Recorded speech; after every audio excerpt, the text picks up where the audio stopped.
right, so new beginnings. I just finished working out, and I'm going to switch things up a bit starting this week through the rest of the year. I'm going to start, all right, so I started believing that Jesus saved me from the wrong things that I did, like lying to my mom, hitting my brother, when I was around the age of 5 years old.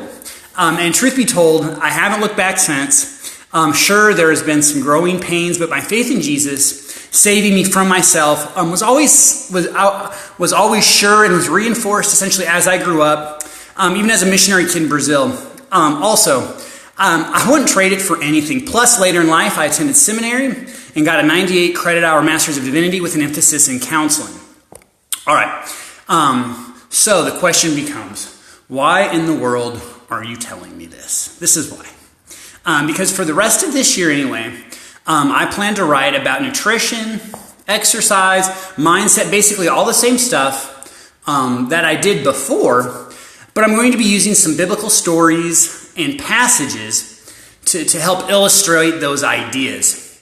All right, so I won't lie, this is going to be challenging, and honestly at times it is going to be uncomfortable for both you and for me quite possibly. But my sincere hope is that you will get a better understanding of both fitness and the Bible, with the end result is you being and becoming even more awesome. Now, with that said, with that out of the way, where to start? So, today I'm going to be talking about the importance of having a personalized workout plan, right?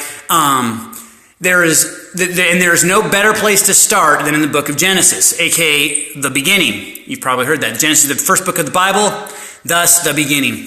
So, in Genesis, essentially you read about humanity's origin story, aka the creation story.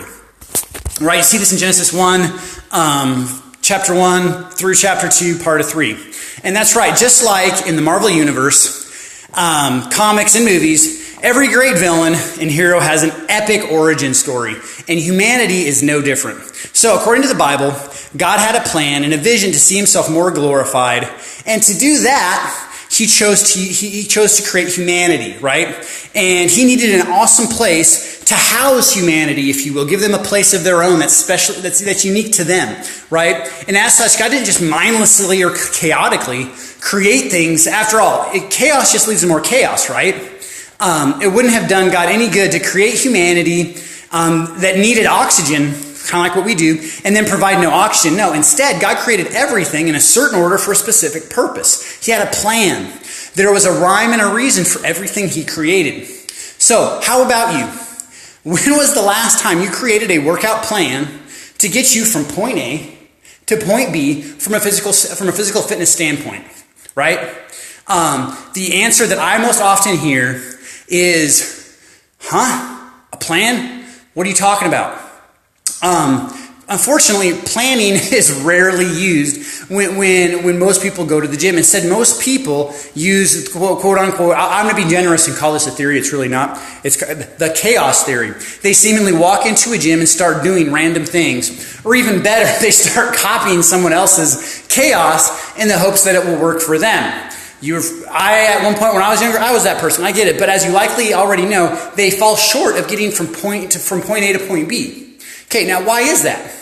Because they are mindlessly and chaotically doing random movements from day to day. Okay? Quite simply, they don't have a plan. So my proposition is simple. All right? If God had a plan when he created the universe, you should have a plan when you work out, right?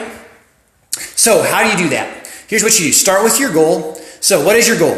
Do you want to lose weight? Do you want to gain weight? Do you want to bulk up? Do you just want to get wiry? The first thing you need to do is sit down and decide what you want to accomplish, and then you need to create or even follow a systematic workout and nutrition plan to get you from point A, wherever your goal is, to point B, okay? So the next question is, how do I find a workout plan? So this is the good news. Nowadays, it is quite easy. It might not be a good plan, but finding a workout plan for whatever you want to do is quite easy. All you need to do is essentially Google it. And like I said, it might not be a good plan, but a bad plan beats no plan 100% of the time. So what do? You simply Google weight loss workout plan, and boom, thousands, tens of thousands, shoot, millions of plans are at your fingertips. And now, like I said earlier, this doesn't mean that they are good, but they will definitely be better than doing absolutely nothing and following the chaos theory when you just randomly go in and haphazardly start doing random things. Or worse yet, just copy someone. So without a plan to get you from point A to point U, you will be stuck, spinning your wheels and getting more and more frustrated. And then, especially like when nothing changes, right? So, God knew what he wanted, right? And how he wanted it to run. God executed his plan, created everything from nothing. Obviously, you and I are not God, but you do know what you want, weight loss maybe, and you can now find it, Google. Or if you want a customized plan, you can hit me up as well. All right, so happy Christmas Eve. Go be awesome. Have a great day. Bye.